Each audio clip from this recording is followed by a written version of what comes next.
कहना है, लेकिन ये तो बताएं कि किस मोर्चे पे विफल हो गई। अगर अखिलेश यादव सफल थे, मायावती सफल थी, तो उनकी जो है सत्ता से विदाई क्यों हो गई? कोई फर्क नहीं पड़ता। मैं तो ये कहता हूँ कपड़े भी महंगे कर दे, नंगा घूम लूंगा, मगर वोट भाजपा को ही दूंगा। नमस्कार, फ्रंट न्यूज देख रहे हैं आप और मैं हूं आपके साथ राफी अंसारी। उत्तर प्रदेश में विधानसभा चुनाव 2022 को लेकर किस तरह की सरगर्मियां हैं और क्या क्या मुद्दे रहने वाले हैं, यही समझने और जानने के लिए फ्रंट न्यूज की टीम बिजनौर जिले में आई है। बिजनौर जिले में हम पहुंचे हैं। बिजनौर जिले की 8 विधानसभाओं में हम जा रहे हैं और लोगों से समझने की और जानने की कोशिश कर रहे हैं कि इस बार के विधानसभा चुनाव में क्या क्या मुद्दे रहने वाले हैं। यही समझने के लिए फ्रंट न्यूज़ की टीम हर जिले, हर तहसील, हर गांव और हर शहर में पहुंच रही है। आज हम पहुंचे हैं नगीना विधानसभा क्षेत्र में और नगीना विधानसभा क्षेत्र का ये इलाका है। एक शहर में इस वक्त हम मौजूद है। अगर शहर की बात कहूं तो ये शहर किसी परिचय का मोहताज नहीं है। ये शहर वो है जो कभी बिजनौर जिले का मुख्यालय हुआ करता था और मौजूदा वक्त में अगर मैं कहूँ तो ये शहर काष्ठकला उद्योग के लिए जाना जाता है।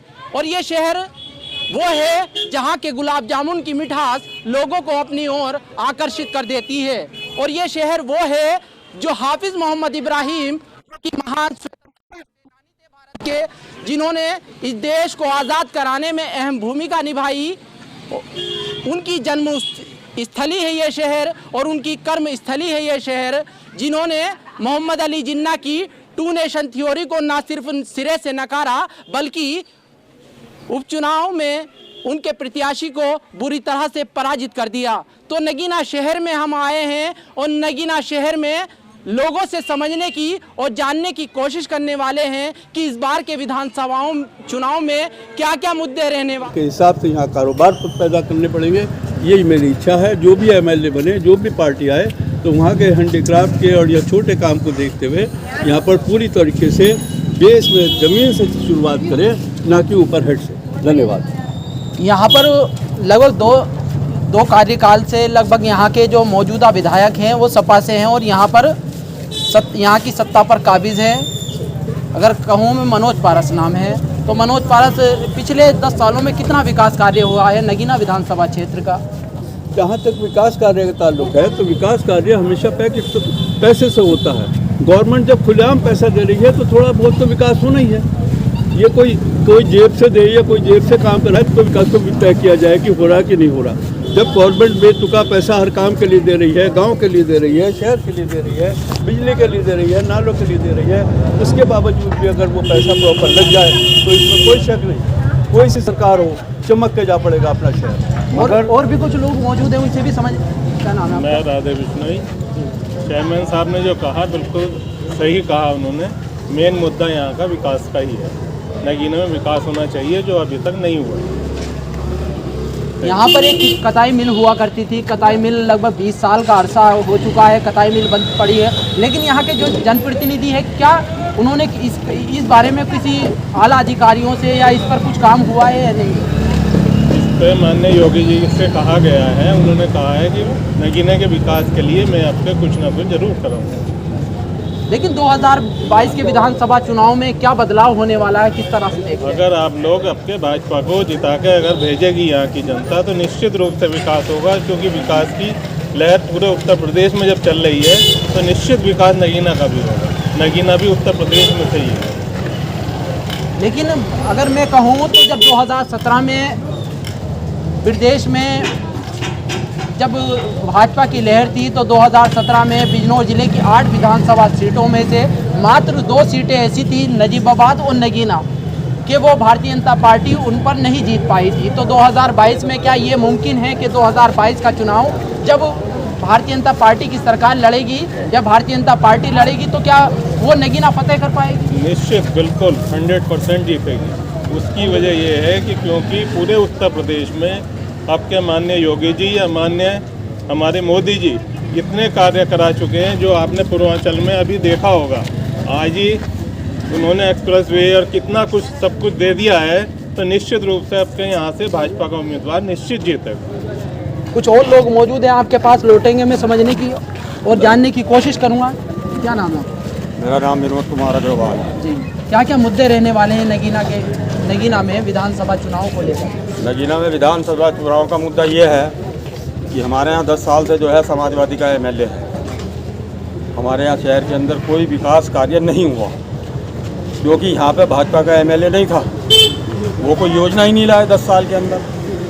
आज शहर जहाँ 10 साल पहले था, आज 10 साल बाद है। प्रदेश सरकार के प्रयासों से जो भी आसपास हाईवे या सड़कें बनी है वे जरूर बनी है, लेकिन अपनी तरफा तो उन्होंने विपक्षी पार्टियां तो तमाम दावे कर रही हैं कि भारतीय जनता पार्टी हर मोर्चे पर विफल हो गई है। उनका तो काम है, उन्हें तो कहना है, लेकिन ये तो बताएं कि किस मोर्चे पे विफल हो गई। अगर अखिलेश यादव सफल थे, मायावती सफल थी, तो उनकी जो है सत्ता से विदाई क्यों हो गई? 5 साल के अंदर ही सन 2012 में आए हुए और 2017 में सत्ता से बाहर चले गए, और वो भी गठबंधन बनाया कांग्रेस के साथ। वो ये कह रहे हैं कि महंगाई चरम पर है, पेट्रोल 100 के पार पहुंच चुका है और डीजल 100 के करीब पहुंच चुका है। कड़वे तेल की कीमतें आसमान छू रही है। पहले जो है धामपुर जाने में 45 मिनट लगते थे, अब धामपुर जाने में 20 मिनट लगते हैं। तो तेल का खर्च आधा रह गया नहीं रह गया? अगर 100 रुपये लीटर पेट्रोल पहले लगता तो आज 50 रुपये लीटर को पेट्रोल रह गया। गाड़ी की मेंटेनेंस कम हो गई। पहले जो गाड़ी 5 साल में ख़त्म हो जाती थी, आज उस गाड़ी की उम्र 20 साल हो गई। तो तेल और पेट्रोल की तो कोई बात नहीं है। अब जब जनसंख्या बढ़ेगी तो महंगाई बढ़ेगी, लोगों की आमदनी नहीं बढ़ी क्या? लोगों की आमदनी नहीं बढ़ी और महंगाई बढ़ी कहाँ? सरकार जो है फ्री का राशन दे रही है, अब के तेल भी दे रही है, राशन के साथ में खाने का तेल दे रही है, तमाम सामान सरकार दे रही है, लोगों को मकान दे रही है बना के। आज तक किसी सरकार ने 70 साल के अंदर किसी को मकान बना के दिया? कोई मकान कोई सरकार बता दे कि हमने 70 साल के अंदर कोई मकान बना के किसी को दिया है? कोई भेदभाव नहीं, और कोई भेदभाव नहीं है, हिंदू मुसलमान सबको मिला है। हमारे शहर के अंदर 70% मुस्लिमों के मकान बने हैं, क्योंकि आबादी के हिसाब से जो है न्याय करा गया है। तो कहीं ना कहीं देखते हैं कि बीजेपी दोबारा वापसी कर रही है सत्ता में। 300+ सीट से बीजेपी यूपी के अंदर आएगी। आप जेब में लिख के कागज में डाल दिएगा। हम कह रहे हैं ना, दावे के साथ कह रहे हैं हम इस बात को। सब कह रही है जी, और क्या कहना चाहेंगे? मेन चीज़ ये है कि जहाँ तक इसका सवाल है, तो पब्लिक का आज रुझान ऑटोमेटिकली उनके कार्य की वजह से, जो कुछ भी कार्य बीजेपी के टाइम में हुआ है उनके कार्य की वजह से, इसमें कोई दो राय नहीं है। तमाम पब्लिक का रुझान, हर समुदाय का रुझान बीजेपी के साथ, आज योगी जी के साथ और मोदी जी के साथ है।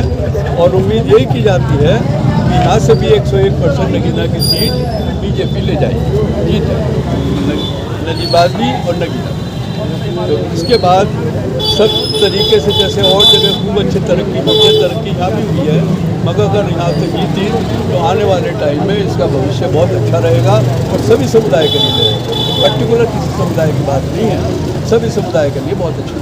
लेकिन तमाम विपक्षी पार्टी आरोप लगा रही हैं कि प्रदेश में कानून व्यवस्था का नाम नहीं है, और गृह राज्य मंत्री का बेटा किसानों पर गाड़ी चलवा देता है, कानपुर के एक व्यापारी की होटल में मौत हो जाती है और बाकायदा पुलिस उसको मारती है और उसके बाद उसकी मौत हो जाती है। इससे पहले अगर रिकॉर्ड उठा कर देखें तो पुराना रिकॉर्ड थाने और तहसील और जेलों से अगर मंगाया जाए क्राइम का, तो आज के टाइम से इस टाइम से कम 20 गुना ज़्यादा मिलेगा। इसलिए ये कहना गलत है।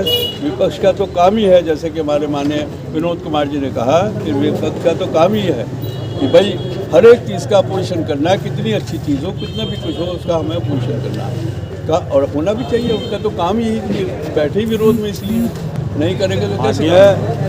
सन 2013 में मुजफ्फरनगर का दंगा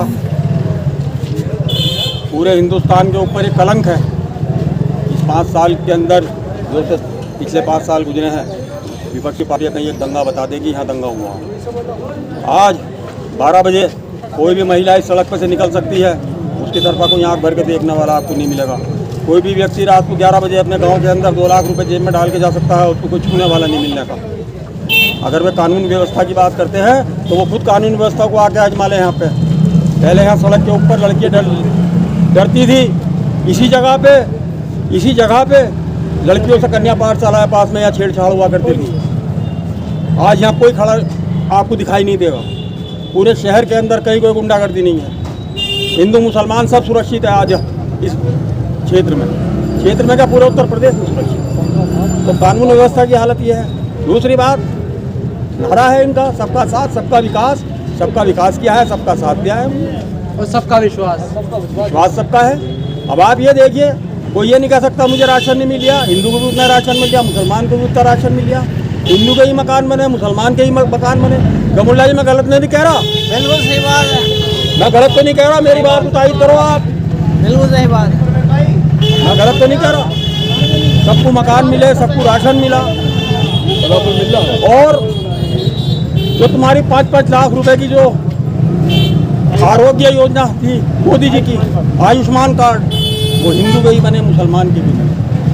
ये नहीं है कि हिंदू के बने मुसलमान के नहीं बने, मुसलमान के ही बने, हिंदू के ही बने, सभी समुदाय के बने, सभी का उन्होंने लाभ उठाया। लेकिन कहीं ना कहीं अगर ये कहा जाए तो भ्रष्टाचार का अगर मुद्दा मैं छेड़ूं तो भ्रष्टाचार के मामले में थोड़ी सरकार को सख्ती करनी चाहिए, क्योंकि जिले के अंदर सड़क तो टूट जाती है लेकिन नारियल नहीं टूटता। सड़क के अंदर अब उनके खिलाफ कार्रवाई हो रही है। पहले सड़क टूट जाती थी, इधर सड़क बनती थी, पीछे से बनती आती थी, और आगे बन रही है, पीछे टूट रही है। आज कम से कम उनके खिलाफ कार्रवाई तो हो रही, उसकी जांच तो हो रही। पहले तो जांच ही नहीं होती थी। हमारे नगीना के अंदर हर 5 साल के बाद नई सड़क बन जा, हुई कोई टूट के भी नई सड़क बन जा, 5 साल तो बन जा। लेकिन अब जांच हो रही है, सड़कों की गुणवत्ता की जांच हो रही है कि सड़क कमज़ोर ना बने, सरकार का पैसा सही लगे।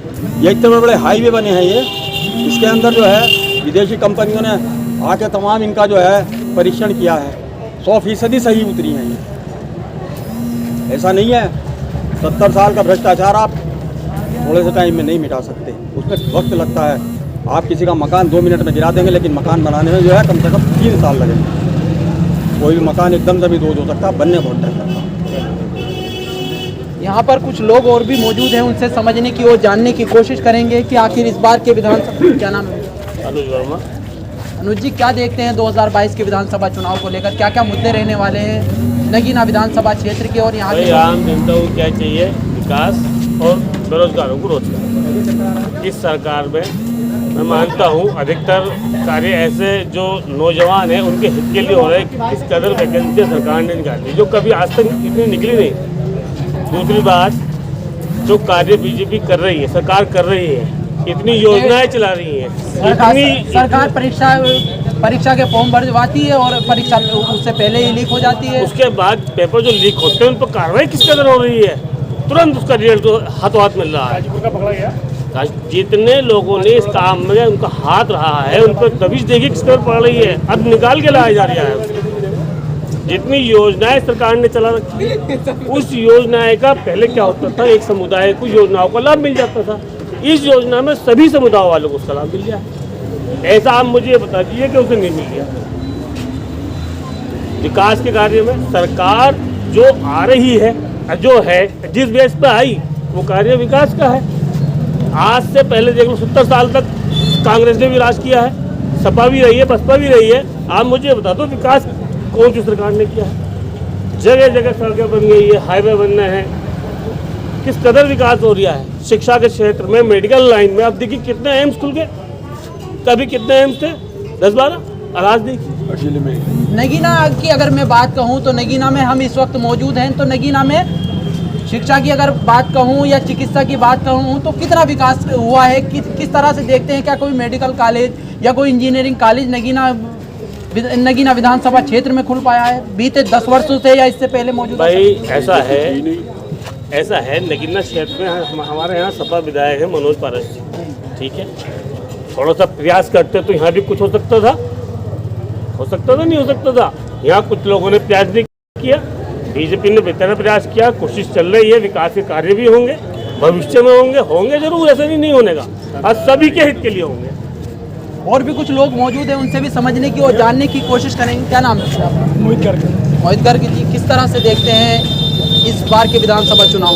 विधानसभा चुनाव में तो बिल्कुल साफ सुथरी बात ये है कि बीजेपी का नहीं आना। बाकी नगीना के लिए मैं कहता हूँ नगीना का विकास अभी तक नहीं हुआ है और उम्मीद भी नहीं रख रही है। आखिर कोई पार्टी तो होगी जो विकास कर सकती हो नगीना? अगर बीजेपी सरकार आती है तो 99% नहीं 100% विकास होगा ही होगा। 5 साल तो बीजेपी सरकार, भाषा यहाँ का विधायक भी तो होना चाहिए ना, विधायक भी तो नहीं है। यदि यहाँ का विधायक होगा, केंद्र में भी आपकी सरकार है, राज्य में भी आपकी सरकार है, डबल इंजन की सरकार है, और आप कह रहे हैं कि नगीना का विकास। तो नगीना का विकास भैया विधायक के ऊपर भी तो डिपेंड करता है ना। सांसद विधायक किसी है, विधायक अगर नहीं विकास ही करेगा तो कैसे हो जाएगा। क्या नाम है भैया आपका? प्रेरित। ये किस तरह से देखते हैं 2022 के विधानसभा चुनाव में? 2022 के चुनाव में जनता, ना कि हिंदू बल्कि मुसलमान भी, जो जितने भी मुसलमान भाई हैं, सभी योगी जी को वोट देंगे। अगर कोई षड्यंत्र होगा तो वो विफल होगा। नगीना विधानसभा के आखिर मुद्दे क्या होंगे इस बार? नगीने जो विधानसभा क्षेत्र है, इसमें जो मेन मुद्दे होंगे, यहाँ जो एक बेरोजगारी का मुद्दा है कि भाई बच्चों को रोजगार मिले, स्कूली शिक्षा, बच्चों को बाहर न जाना क्या पड़े। इस पर काम हुआ है बीते 7 सालों में? अगर इस 7 सालों में केंद्र में मोदी सरकार नहीं करेगी, यहाँ की जनता करेगी, और यहाँ बीजेपी और योगी को जिताएगी, और उसके बाद आपको देखने को खुद मिलेगा कि क्या विकास हुआ यहाँ पर। जब तक आप खुद खड़े नहीं होंगे, मुसलमान भाई हिंदू भाई उठ के कि हमारा सबका विकास होगा। 5 साल तो बीजेपी है, 5 साल से तो बीजेपी है, बिल्कुल सही बात, सत्ता पर काबिज। सही बात कही आपने, लेकिन वहाँ के विधायक को भी प्रयास करने चाहिए। यहाँ की जनता को भी यही सोचना है इस बार कि योगी, अगर मोदी और योगी मिलकर डबल इंजन की सरकार चला रहे हैं तो हमें उसमें शामिल होना है। हमें वोट वहीं देना है जो हमारा काम करेगी। अब विकास, पूर्वांचल एक्सप्रेस बना, उसमें भी डिफेंस कॉरिडोर बना कि जिसमें हवाई जहाज उतर सके। ऐसे ही 5 और बन रहे हैं, इसको कहते हैं विकास। ये रोड आप देखिए मजबूती इसकी, ये अभी बनी है वैसे, लेकिन बता रहा हूँ आपको, लेकिन ये किस कदर मजबूत है, पहले नहीं बनती थी। अभी ये काम शुरू हुए हैं धीरे धीरे, और ये प्रगति जारी रहेगी और हमारा देश विकास की प्रगति पर आगे बढ़ेगा। क्या नाम है भैया? पीयूष जी, किस तरह से देखते हैं इस विधानसभा चुनाव को? विकास के आधार पर है, विकास के आधार पर मुद्दे क्या रहने वाले हैं? मुद्दे वही शिक्षा, बेरोजगारी, जितना जो है ज़्यादा काम होगा इस क्षेत्र में उतना सही रहेगा। क्या 5 साल में विकास हुआ है कुछ? हाँ जी, बिल्कुल हुआ है। अब आप 20 साल पहले की बिजली की स्थिति देखिए, और शायद आप छोटे रहे होंगे, मुझसे तो बहुत छोटे हैं। जी जी। 20 साल पहले की बिजली की स्थिति देखिए कि स्ट्रीट लाइट आपको इस तरह की जल्दी हुई नहीं मिलती थी। हमेशा लालटेन, और दुकान वाले बेचारे 6 बजे दुकान बंद करके चले जाते थे सब लोग। और आज देखिए बाजार 10 बजे तो आपको नगीना पुलाव मिलेगा। ऐसा विकास नहीं करेंगे क्या? विकास ही है। पर हेड विकास देखिए आप, प्रति व्यक्ति विकास देखिए, हर आदमी की इनकम बढ़ी है। आज कल तक मोटरसाइकिल, जिस मोटरसाइकिल जो 40,000 में बिकती थी, उस पर 40 मोटरसाइकिल निकलती थी आपके दिन भर में रोड पे, और आज 1 लाख की मोटरसाइकिल है तो अभी एक घर में 4-4 मोटरसाइकिल हैं। तेल महंगा है तो महंगा तेल एफर्ट भी तो कर रहा है आदमी। और भी कुछ लोग मौजूद है। भैया क्या नाम है? मेरा नाम शरद मंत्री। क्या देखते हैं 2022 के विधानसभा चुनाव में क्या मुद्दे रहने वाले हैं, और आखिर कौन सी पार्टी होगी लोगों को प्रभावित करेगी इस बार? देखिए, हमेशा जो भी सरकारें बनी हैं सब विकास की बात करती हैं, और आप पूछ रहे थे, बता रहे थे कि साहब योजनाओं का लाभ हुआ है। जो सरकार बनती है, जिसमें योजनाएँ जो भी चलाई जाती हैं, कोई भी एक्स CM हो, कोई ज़रूरी नहीं है, कोई भी हो, जो योजनाएँ चलाता है वो सभी के लिए चलाता है। माननीय अखिलेश यादव जी ने सरकार बनाई तो उन्होंने लैपटॉप योजना बनाई, सभी को लाभ मिला। कन्या विद्याधन बनाया, विधवा पेंशन बनाया, रिक्शा वितरण किया। जितना भी जो भी योजनाएं चलती हैं उसका लाभ हमेशा जनता को दिया जाता है, सरकार कोई सी भी हो। लेकिन योगी जी के पिछले 5 सालों से कितना कार्यों से कितना संतुष्ट है आप? देखिए, आप पेट्रोल का देख लीजिए, आप डीजल का देख लीजिए, सरसों तेल देख लीजिए, आप खुद बताइए कि महंगाई बढ़ी है या घटी है? बताइए, आप खुद सोचिए इस बारे में कि जो महंगाई पिछले 5 साल पहले थी वो अब कम हुई है या बढ़ी है? तो क्या इस बार के विधानसभा चुनाव में महंगाई एक बड़ा मुद्दा रहने वाला है? बिल्कुल रहेगा। तो आखिर किसकी सरकार बनेगी? समाजवादी पूर्वों से सरकार बनाई, अखिलेश यादव दोबारा CM बन रहे। तो आपने तो 2017 में भी कहा था कि समाजवादी की दोबारा सरकार बनाएगी, 2012 से 2017 तक आपकी सरकार रही। अब जनता ने धोखा खा लिया है, सब कुछ देख लिया है। दोबारा जब आएगा 2022 का तो आपको रिजल्ट जो आएगा। लेकिन नगीना विधानसभा में की अगर मैं बात कहूँ तो नगीना विधानसभा में 2 बार से यहाँ से विधायक मनोज पारस हैं, लेकिन उन्होंने बीते 10 सालों में कितना विकास कार्य किया है नगीना विधानसभा क्षेत्र में? ये जो मेडिकल कॉलेज की बात चल रही थी आपकी सुहाहेड़ी में, जो किरतपुर में, हाँ, मैं जो योगी आदित्यनाथ जी ने जिसका शिलान्यास किया था अभी, हाँ मैं बता रहा हूँ, वो माननीय मनोज पारस जी की देन है, माननीय अखिलेश यादव जी की देन है। अखिलेश यादव जी जब यहाँ आए थे तो वो जब ही इसे सैंक्शन कर गए थे, और सरकार पलट जाने से मनोज भाई विधायक रहे पर सरकार समाजवादी की नहीं रही, इस वजह से वो कार्य बीच में रह गया। अब माननीय योगी जी आए हैं, उसका शिलान्यास कर गए, तो ये समाजवादी की देन थी, माननीय मनोज पारस की देन थी। तो आप कहीं ना कहीं ये कह रहे हैं कि आज योजनाएं आपकी सरकार लागू करती है और उसका बेटा योगी जी काट देते हैं। देखिए भाई, जो अभी आपके बारे में बता रहे थे ना, एमएलए के बारे में, लेकिन एमएलए के उन्होंने कुछ नहीं किया, ये उन्हीं का तो पास कराया हुआ था, ये माननीय अखिलेश यादव जी ने तो पास किया था। तो उसका जब सरकार चेंज हुई तो वो मुद्दा वहीं रह गया। अब माननीय योगी जी आए, योगी जी ने आके इसको दोबारा फिर इसका उद्घाटन कर दिया। कुछ और लोग मौजूद हैं, उनसे भी समझने की और जानने की कोशिश करेंगे कि इस बार की विधानसभा चुनाव में क्या मुद्दे रहने वाले। क्या नाम है आपका? जी, मेरा नाम है राजपूत। मैं ये कहना चाहूँगा कि ये कृषि कानून वापस किए हैं, सबसे अच्छी बात है। और लोग कह रहे हैं तेल महंगा क्या है, पेट्रोल डीजल, तो तेल महंगा क्या है कोई फ़र्क नहीं पड़ता। मैं तो ये कहता हूँ कपड़े भी महंगे कर दे, नंगा घूम लूँगा मगर वोट भाजपा को ही बस। अच्छा, नंगा घूम लेंगे लेकिन वोट भाजपा को ही देंगे। अच्छा, क्या करते हैं आप? जी, हम किसान हैं। अच्छा, पढ़ाई करते होंगे? जी। कौन सी कक्षा में पढ़ते हैं? BCom second year. BCom second year.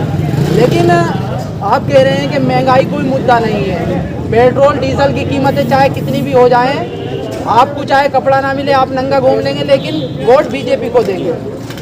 तो आखिर बीजेपी से इतना लगाव क्यों? जी, बीजेपी से इतना लगाव है, उन्होंने कृषि कानून वापस लिए। सबसे पहली बात, अच्छी बात ये है हमारे लिए, हम वोट बीजेपी को ही देंगे। नंगा घूम लेंगे, पेट्रोल कितना ही महंगा करते डलवाएंगे, मगर वोट बीजेपी को ही देंगे और किसी को नहीं देंगे। कृषि कानून लागू किए थे लेकिन कृषि कानून वापस ले लिए। जब कृषि कानूनों में अच्छाई थी, उन्हें लागू किया, तो आखिर उनमें ऐसी क्या बुराई आ गई कि उन्हें वापस भी ले लिया? जी, उन्हें वापस ले लिया, उनमें ऐसी कोई बुराई नहीं है। 700 किसानों की मौत हो जाती है। जी, ये 700 किसानों की मौत नहीं हुई है, ये बताया गया है 700 किसानों की मौत हुई भी है। तो अब हमारे लिए सबसे अच्छी बात ये है कि उन्होंने कृषि कानून वापस ले लिया है और सब किसान धरने से वापस जा रहे हैं। लेकिन मुद्दा क्या रहने वाला है? युवाओं का क्या मुद्दा रहने वाला है? क्या कोई मुद्दा नहीं होगा या वैसे ही बीजेपी को वोट? जी, मुद्दा है, बीजेपी को वोट देंगे। बीजेपी ने हमारे लिए क्या नहीं किया है, हमारे लिए बहुत कुछ किया है। क्या किया है हमारे लिए? बीजेपी ने अभी योगी जी ने कहा है अभी टैबलेट बांटेंगे वे छात्रों को। ये तो चुनावी घोषणा भी हो सकती है। ये चुनावी घोषणा नहीं है, ऐसे तो अखिलेश यादव ने भी लैपटॉप बांटे, ये भी तो चुनावी घोषणा हो सकती तो है। लगभग 4.5 साल का तो अरसा पूरा हो चुका है, अब तो लगभग आचार संहिता लागू होने वाली है। 2-3 महीने में आचार संहिता लागू हो जाएगी। जी, ऐसा कुछ नहीं है, ये अखिलेश यादव ने भी लैपटॉप बांटे थे, वो भी चुनावी ही मुद्दा था। आप इसको चुनावी मुद्दा बता रहे हो तो फिर वो भी चुनावी मुद्दा था ना। तो कहीं ना कहीं देखते हैं कि कोई मुद्दा नहीं रहने वाला इस बार। कोई मुद्दा नहीं रहने वाला है, वोट बीजेपी को ही देंगे और बीजेपी की सरकार दोबारा आने वाली है। दोबारा बीजेपी की सरकार आने वाली, बीजेपी की सरकार ही आने। नगीना शहर में इस वक्त हम मौजूद थे और लोगों से जान रहे थे कि नगीना विधानसभा के और नगीना शहर के क्या मुद्दे हैं। अगले किसी और शहर में, किसी और जगह पर, किसी और विधानसभा क्षेत्र में फिर मुलाकात होगी। तब तक के लिए नमस्कार।